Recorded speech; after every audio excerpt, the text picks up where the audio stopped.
기자 함께하겠습니다. 첫 번째 주제는요.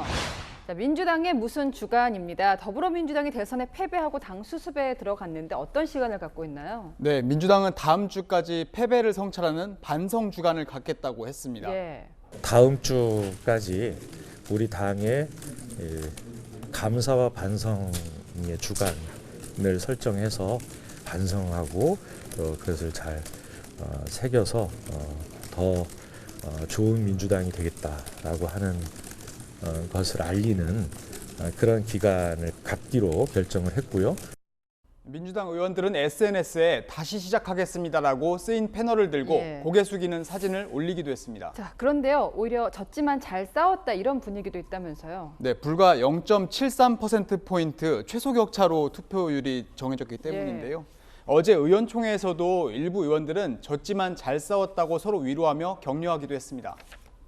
역대 최고의 득표율 47% 넘는 득표율 1,600만 명의 넘는 국민들께서 우리 민주당의 이재명 후보를 지지를 해주셨고 결국은 거의 천칭 같은 차이인데 거의 차이가 없는데 대통령직이라는 어마어마한 지위를 준 거잖아요, 국민들이. 그러니까 이제 출발선상은 완전히 같아진 거죠. 국회 보좌진들이 익명 글을 올리는 SNS에는 패자는 고개를 숙이지 않아도 된다, 숙이지 말아야 한다는 게시물도 올라왔고요. 정청래 의원은 국회 절대 다수석이 민주당에 있다면서 개혁만이 살 길이라고 결의를 다졌습니다. 또 비대위원장으로는 이제 윤호중 원내대표가 나섰는데 이걸 두고도 논란이 있죠. 네, 대선 패배의 원인을 제공했던 윤호중 비대위원회는 위기 수습도 쇄신도 불가능하다는 건데요. 앞서 리포트에서 보신 것처럼 벌써부터 이재명 전 지사 역할론이 나오고 있는데 이를 두고도 당내 의견은 엇갈립니다.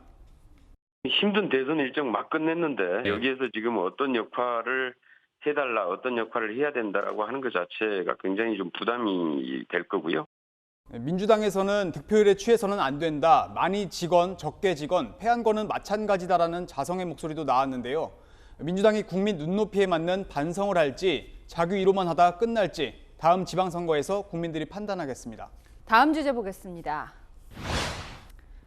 네, 성열로 불러다오. 윤석열 당선인 이름 어떻게 발음해야 합니까? 네, 대통령 이름 앞으로 우리가 5년 동안 가장 많이 발음할 고유명사가 될 텐데요.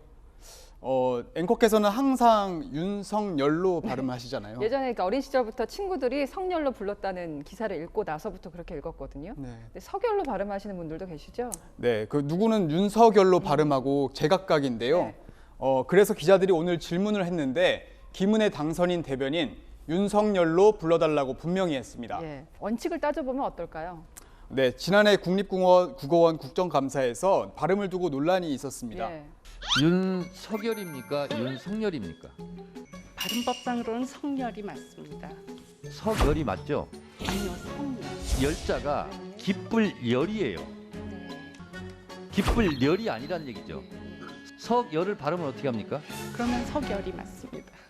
원칙적으로는 윤석열이다. 근데 왜 윤석열로 불러주길 바랄까요? 네, 이름이라는 특수성 때문에 인정을 해주는 건데요. 스스로 윤석열이라고 불러달라고 했습니다.